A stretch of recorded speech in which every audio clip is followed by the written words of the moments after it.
Hello, Reject Nation. It's Greg Alba here. And it's John over here. So I still have a ringing going on in my ear, but I wanted to do some spoiler talk about Thor Ragnarok with Jay Humphrey over here. Main reason why is because people are asking for it, and since this is coming out later than most people's spoiler review, we're just going to stick with certain spoilers that we feel like, yeah, this is something I would want to touch on. Otherwise, we'd be breaking down the entirety of the movie. Because there's so many Easter eggs and hidden things. You could dissect pretty much every single scene and every character in this. Since it's coming out late, we don't know how many people will watch it. So we'll just keep it with just a few things that really did stand out to us. But before we go into that, I want to give a shout out to my girlfriend.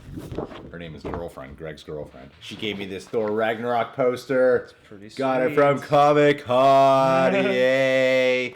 I wanted to feature it in the review, but like the asshole boyfriend I am, totally forgot about it. Sorry, babe.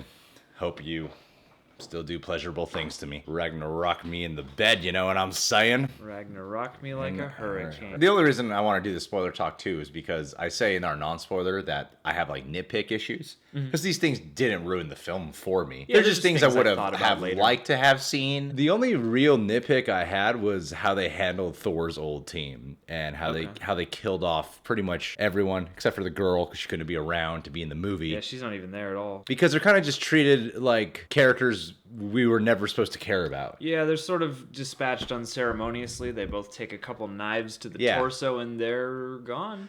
I guess the reason why is because I feel just really bad for the actors. They've been in it for 2 movies and they were pretty important characters, especially in the first Thor. They were very meaningful characters to who Thor was, and you never get to see a scene where Thor learns about their death. Not even their deaths are treated like monumental deaths. They're treated more like, Hela kills some people. We show that Hela is threatening and evil. They really could have been anybody, and it kind of makes you wonder, like, why did they need to kill them? Like, why couldn't they just, if they didn't need to use them for this movie, why didn't they just leave them out of it, you know, or put them over here somewhere? It's not like I was heavily invested in these guys, where I was like, screw this movie. Yeah. But still, I'm like, for those actors who got cast in a Marvel movie who weren't even one of the big players, but they were playing comic book characters that I'm sure they were super excited to be a part of. I just felt really bad for them. They signed on before they knew they wanted to course correct this. So, I think it would be nice to give them an actual moment to be like, hey, you're not part of the new course necessarily, but we're going to send you out in style. So to treat it like we don't really care about you. Instead of giving them this sort of, you could be anybody. Except for the Asian guy. Yeah. He got a little bit more of a He got to resist. He got a little bit more meaning. The mouthpiece of dissent. And speaking of getting rid of characters that clearly Marvel or Tiki Watts. Yeah, let's go with that. Tiki Watts doesn't care about.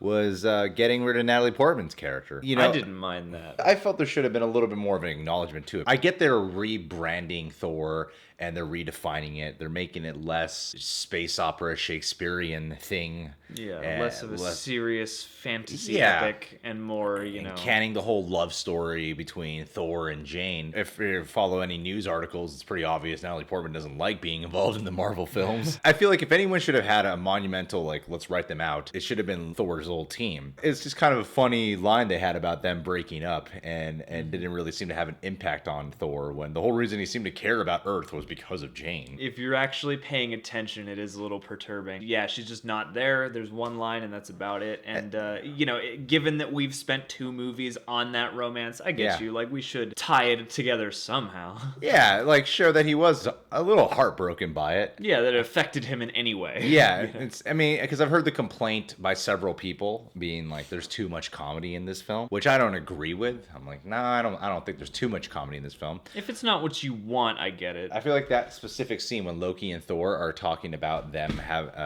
breaking up, that there should have been at least a hint that it being heartbreaking for him instead of just, it was just a mutual breakup. This is a funny line, The second time I see the movie, I'm sure that joke will hit me different, but from here at least, I'm like, it would have been nice to know if this affected him in any way. It seemed important at the time. I mean, in 2 movies, it seemed important. Don't get me wrong, I don't really give a shit about Jane. I don't either. I forgot that her character existed until we started this conversation. Actually, when they first brought her up in the movie, I didn't even realize realize they were talking about Jane. I don't think I heard it. Yeah, my ear.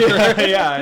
I thought it was just some random girl he was talking about that he broke up with. I'm like, that's funny. Thor dated someone. And I didn't even think, like, are they talking about Jane in this? If there's something I would have liked a little more emphasis on or something to be treated more strong, I guess it would be the villains. You got essentially two big villains of the Thor universe in here. You got Surtur and Hela. And Surtur kind of treated like a joke in the beginning, too. And then he just sort of shows up at the end. And the way they edited that trailer made it look like we're going to get some epic fights with Surtur, which you do not get. Yeah. Even the shot with Hulk coming at him is more of a joke it's a than joke. it is a cool thing. Yeah. It's a joke where Hulk's being kind of annoying and just being a rageful monster. Well, it worked in the context of the film. I guess as an anticipation experience, that was a bit of a letdown to me. Yeah, this isn't going to be the all-out brawl I was expecting. That looks like the craziest moment. Like, what is that going to be? It looks like Hela's unleashing Surtur. Yeah, exactly. This looks like her master plan is unfolding. And that switcheroo is one that I'm a little back and forth on. That whole sort of like, well, Thor can't really save the day, so he's just going to let this big giant guy do it. Let the prophecy be fulfilled. Yeah. Which on the one hand, I respect the choice in a character context term. And in a comic book movie, I kind of like the idea that the hero goes, yeah, this is a better idea. Instead of going, oh, the way to beat Hela is just to punch her a lot, like a lot of movies do.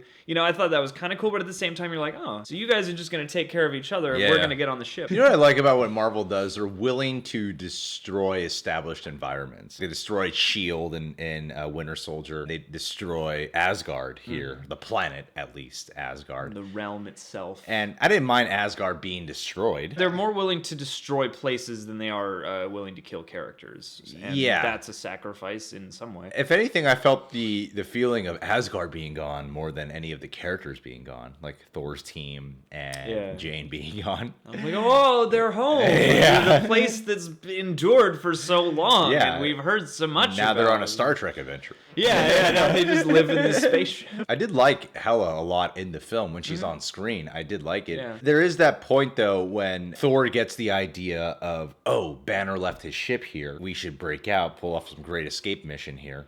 Where you do start to leave Hela behind. You don't forget she's there because on Sakaar, they're constantly bringing up about Hela. So you don't forget about her. It just did bother me that her effect does diminish because you finally get to really spend more time with her when they finally get back to Asgard. And you're like, oh, finale time. where they beat Hela. And I could have used maybe a little bit more of the fight, the struggle, because when we cut back to Asgard and we see what Hela's doing, it's kind of standard villain stuff. She's oppressing people and having the people who are hiding being persecuted by her guards and stuff. She's killing the people who won't bow I just thought the first half was so well done with her. When she's like kills everyone in Asgard in an actual fight. Not just like no, I'll do combat with all of you. I'll take out all the soldiers. That was a great setup for villain territory. Like she destroys Thor's hammer and then she kills all the soldiers. That was so powerful because it really just emphasized how the hell are they gonna take this woman on. And I didn't mind them getting rid of Thor's hammer. I liked how he didn't feel like he gets to a point where he doesn't need to depend on it, and he has an internal power being the god of thunder, which I really emphasize. And kudos to the trailers adding in his eyeball in the trailer. I was gonna say that was a good catch because I would have ruined a lot. And I could have used a little more time spent learning, like seeing how he learns to walk and maneuver again with only one eye, and like less depth perception. I feel like that's what this movie's really missing. There's one other element I would have liked a little bit more of, something to be treated just a tad bit more serious. I don't know if it's a deleted scene, or I don't know if they just didn't really care to focus on it because they're reinventing the whole tone and style. They probably wanted to steer clear away from, let's not repeat, Thor having sibling problems. Loki and Thor find out they have a sister. And that doesn't ever really seem to be a thing for Thor. I have a sister, and this is family, and family is important. There's a reason he doesn't kill Loki. It's because Loki's his bro, And yes, he grew up with Loki, so there's a difference in dynamic there. Knowing Thor, of how he is with his dad, and Loki, and the people of Asgard, I would have expected him to try to get through to her just a little bit in terms of who Thor is. I'm all for this new version of Thor. I love it. However, there seemed to be no sense of any psychological troubling with him having a sister. And they having to deal with that. And they do make a point through her to show, like, Odin used to be a lot more more draconian and a lot more, darkly She's ambitious. probably the way she is because of Odin. Yeah, and it reveals things about him, who's, the patriarch, and who's the guy that clearly both Thor and Loki are still, looking up to. And so that's pretty big to drop on characters. And yeah, like I could have used maybe some dealing with learning the truth about your past. Yeah. Especially, when it's a family issue. Not only is the destruction of Asgard coming, but my sister's doing it. Yeah.